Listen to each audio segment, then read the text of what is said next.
Ration dealer జయ ration dealer. Ration డీలర్లకు ఈ ఎండి operators వచ్చినప్పటి నుంచి చాలా కష్టాలు ఉన్నాయి. ఈ ప్రతి నెల 4,000 5,000 కమిషన్ వచ్చి ఆ రెంట్ కట్టుకోలేక కొందరికి 1,000 2,000 మిగిలిన కూడా చాలా కష్టంగా ఉండేది. ఇప్పుడు వచ్చిన ప్రభుత్వము మా గురించి మంచి ఆలోచన చేసి రేషన్ డీలర్లకు కొద్దిగా ఆదాయం పెంచాలనే ఉద్దేశంతో కేంద్ర ప్రభుత్వం ఇచ్చే కొన్ని వస్తువులు కూడా మాకు యాడ్ చేస్తూ ఉన్నారు.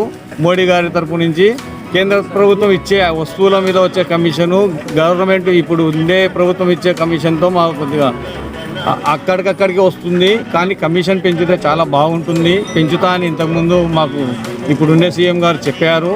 కాబట్టి ఆ పెంచే ఆలోచన కొద్దిగా చేయాలని రేషన్ డీలర్లకు, కుటుంబ సభ్యులకు అందరికీ కొంచెం బాగా పిల్లలకు చదువు చెప్పించుకునేదానికి ఉపయోగపడేటట్లుంటుంది.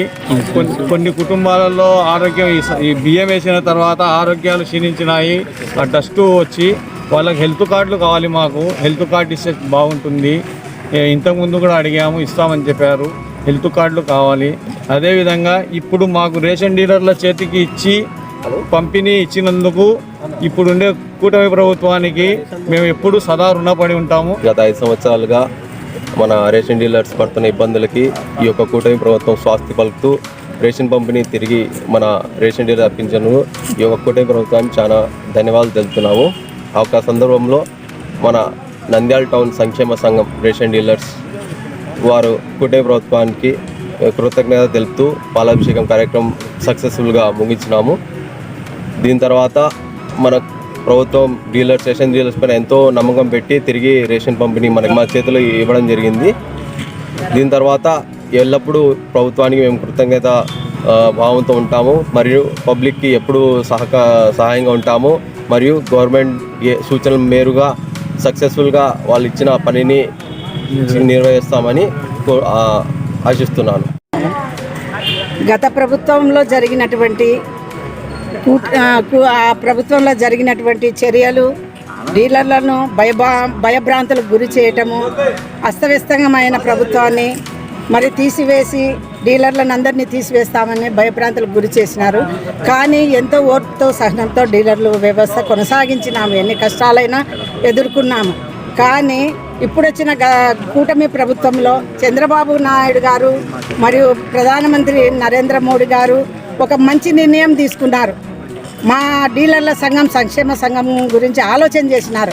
పేదవాళ్ళు ఎలా బ్రతకాలి, ఏం కథ అని ఎన్నో రోజుల నుంచి ఇప్పటికి 10 నెలల పైనే అవుతుంది ఆలోచించి ఒక మంచి నిర్ణయం తీసుకునేందుకు నరేంద్ర మోడీ గారికి మరి చంద్రబాబు నాయుడు గారికి మా కృతజ్ఞతలు.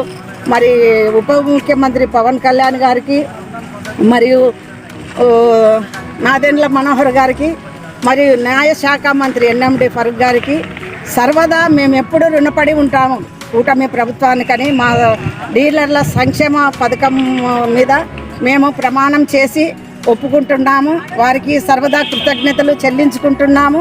మా యందు దయ ఉంచినందుకు వారికి రాష్ట్ర ముఖ్యమంత్రి వర్యులకు, ప్రధానమంత్రి నరేంద్ర మోడీకి, నాదెండ్ల మనోహర్ సార్ గారికి, ఉప ముఖ్యమంత్రి పవన్ కళ్యాణ్ గారికి, నారా లోకేష్ బాబు గారికి మరియు మా రాష్ట్ర నాయకులు న్యాయశాఖ మంత్రి ఫరూక్ గారికి మేమందరము కృతజ్ఞతలు చెల్లించుకుంటున్నాము.